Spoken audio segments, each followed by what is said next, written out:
Tandaan ninyo mga Pilipino, kanang ayuda, inyo yan. May, Diyos ko po, yung binibigay ng mga politiko, milyonaryo man o mahirap, hindi nila pera yan, pera ninyo. Walang taong magbibigay ng ni singkong duling kahit 1 peso sa kapwa niya Pilipino. Paano yung mga empleyado? Hindi ba sila pinapasahod? I love it kapag si Digong ay nagsasalita ng posibleng siya ay high o lasing o nakapentanil. Gustong gusto ko yun kapag si Rodrigo Duterte kumukuda ng kumukuda. Bakit? Kasi nilalaglag niya yung sarili niya. Pag-usapan ngayon natin itong bagong pasabog ni Rodrigo Roa Duterte. Kahapon po kasi, merong pa-interview si Tatay Digong nyo. Ayan, may bago siyang video kahapon. Ngayon, ang haba kasi noon, hindi ko na pinanood yung buo. Kasi nung nakita ko tong clip na to, sabi ko, ay, wala nang kwenta, hindi ko na papanoorin yung kabuuan. Kung yung buong video ay katulad ng kabalustogan ang sinabi niya dito sa napakaikling video na to, hindi na dapat pang pakinggan yung kanyang sinabi nung nauna. Kung ganun din lang naman, kasi alam nyo mga kotsero, kapag naikinig ka kay Digong, it's like you're eating crap. And I don't eat crap, guys. Tulad nito. Tulad nito, papapakita ko po sa inyong video. It's full of crap, pero etong crap na to, siya rin ang gumawa. Pero ipinapasa niya sa iba. Pakinggan natin. Kumakala to mga kotsero sa Twitter or sa X. Ang nangyayari, most of the time, ang ginagamit na is not convincing people on the merit. Itong may problema sa ating bayan. We try to solve it. Hindi na by mga representative natin sa Congress. Shortcut na yan. Ginagamit nila pera. Ayuda. Yun. Pinaparaan sa ayuda. Remember, tandaan ninyo mga Pilipino, kanang ayuda, inyo yan. May, Diyos ko po, walang tao dito sa Pilipinas o milyonaryo man o bilyonaryo na magbigay ng pera baski 1 peso sa inyo. Walang taong magagawa ng laro na yung mga mayaman. Talaga? Walang taong magbibigay ng ni singkong duling kahit 1 peso sa kapwa niya Pilipino. Paano yung mga empleyado? Hindi ba sila pinapasahod? Hindi ba nagbibigay ng pera yung mga taong ito? Yung mga negosyante. Example ako, meron akong editor, may social media manager ako, meron akong 2 kasambahay, tapos meron akong 1 driver. Yan, pinapasahod ko sila. Wala namang problema bigyan ng pera basta pinagtatrabahuan. Ang problema, mga kotsero, kapag ginagamit mo yung buwis na pinagpaguran namin mga taxpayers at iyon ay iyong binulsa. Yun ang problema. Yung binibigay ng mga politiko, milyonaryo man o mahirap, hindi nila pera yan. Pera ninyo. Kaya kung may problema ang bayan, tapos ang issue na sa harap ninyo, you are made to choose in either referendum or plebiscite, maawa naman kayo sa anak ninyo, future generation. Isipin ninyo yung problema.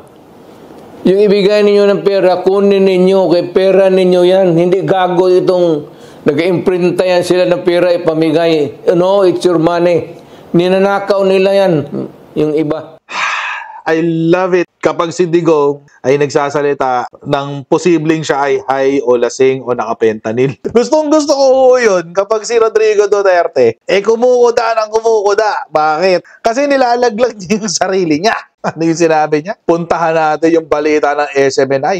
Ang akala kasi nila, hindi ba ibabalik kay Digong tong sinabi niyang to Sabi niya, yung binibigay ng mga politiko, milyonaryo man o mahirap, hindi nila pera yan. It's your money. Ninanakaw nila yan. Uy, ninanakaw daw ng mga politiko. Yung pera ng taxes natin, guys, sabi ni Digong. Politiko siya. Si Rodrigo Duterte, politiko. So, speaking from experience ba yan? Mukhang speaking from experience si Digong mukhang galing sa karanasan Mukhang galing sa karanasan, guys. Oo, eto na naman. Sabog na naman si Duterte. Nasa paraiso na naman.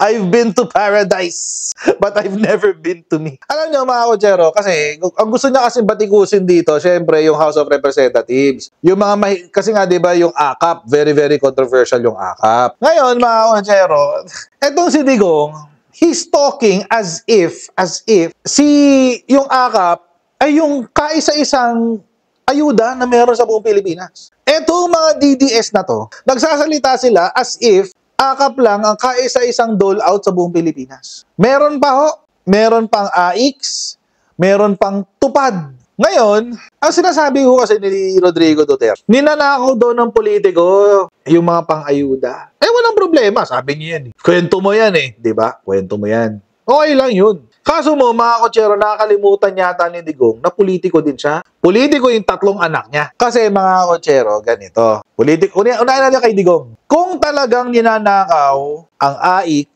at ang tupad, ba't niya tinuloy? Akala ko ba anti-corruption siya? Hindi kaya nakinabang din kasi siya. Hindi kaya dumukot-dukot na rin siya doon nung siya ay mayor pa. Kasi tagal na eh, 2014 pa eh. Yung AIX, 2014 pa. Yung tupad, 2009 pa. Bago pa si GMA. Or panahon na pala ng GMA yun, no? Yun na yung naging pinatanggal niya si Estrada na presidente. Ba't di niya tinanggal? Bakit nga ako kaya? Anyway, speaking of pandemic, ano sinabi ni Digong? Government doing nothing? 2021 na to ha. Duterte says we are distributing billions. Oh, billion daw yung kanilang dinidistribute. Billion daw. Mga kotsero, 2021 na to ha. Wala nang pandemic nito. Nakakakampanya na. Nakakapag-rally na nga eh. Nung panahon ng kampanya, di ba? November, December, nakakapag-rally na dyan sa may Ilocos. Oh, meron pa yung mga nagbomotor. Oh, hindi pa official yung BBM Sara nun. Take note ha, take note. Hindi pa official yung BBM Sara nun. Pero nung nag-file ng COC si PBBM, ayun na, nagkaraba na sila, puro motor o lahat. Billion daw ang pinamigay nila nung pandemic. Oo, sabi, Interior Secretary Eduardo Año in a tape meeting with Duterte said authorities have so far distributed about 21.18 billion of the 22 billion funds that government set aside for cash aid. Akala ko ba, yung mga nagbibigay ng cash aid, ninanakaw yun? Magkano yung ninakaw ni Digong? More or less, 21 billion? Ganun ba yun? Kasi si Digong yung nagsabi. Kapag ikaw ay nagbibigay ng cash aid, nagnanakaw ka ng pera ng bayan. O magkano ninakaw ni Digong? Eh di 21 billion. Si Digong ho kasi mismo nagsabi, ninanakaw nila yan. O di ninakaw din niya to. Magkano kaya ang kupit niya sa 21 billion na yan? Baka yung sumobra kasi merong 21.18 billion lang ang napamigay eh. Pero 22.9 billion ang budget. So baka 1.1 billion o 1.8 billion ang kupit. Hindi ho natin malalaman. Pero basta ang babalik-balikan lang natin mga kotsero, yung sinabi ni Digong, kapag nagbigay ka ng ayuda, ninanakaw yun. Sinabi ni Digong yun eh. Kung sinabi ni Digong, ito mga DDMs ha, sinabi ni Digong. So pag sinabi ni Digong, it's Bible truth. Pag sinabi ni Digong, totoo yun. Pag sinabi ni Digong, tama yun. Ang sinabi ni Digong, ang pera ng ayuda, ninanakaw yan. So magkano ninakaw ni Digong? Sa 22 billion. Magkano kaya? Ang pinamigay lang niya ay 21.1 billion. Actually, gawin natin 21.2. 21.2 billion. Yun lang ang pinamigay niya. Nasaan yung sukli? Basta sinabi ni Digong, tama. Ito pa, 2021 pa rin, August 3, 2021, nagpadagdag ng 10 bilyong pondo para sa 1K ayuda ng mga NCR resident. August 3. Mga kotsero, patapos na ang pandemic nito. Actually, tapos na nga ang pandemic ito ng panahon na to eh. Pabagsak na ang niyan yung mga cases. Nagdagdag pa, 10 billion. Magkano kaya ang kupit dito? President Rodrigo Duterte has approved the allocation of over 10 billion pesos for the granting of aid to 80% of Metro Manila's population as the government is set to place the area under ECQ later this week. O nagdagdag pa pala ng ECQ. Miss Mel Buena, grabe no? 2021 na, nag-ECQ pa rin nung panahon ni Digong. Sabi ko sa inyo mga kotsero, nung panahon ng pandemic, umuulan ng pera eh. Basta mga kotsero, sinabi ho ni Digong, kapag yan ay ayuda, ninanakaw yan. So magkano kaya ang nakaw ni Digong dito sa 10 billion na to? Bago natin kalimutan. Oo, yung kasi yung sinabi ni Digong. Di ba mga DDMs? Ang tanong, kung 10 billion nga, baka bumaba. Baka hindi natin alam. Baka 9 billion na lang ang bumaba. Siyempre, may SOP. Ang magic 3 letters, SOP, Standard Operating Procedures, 10%.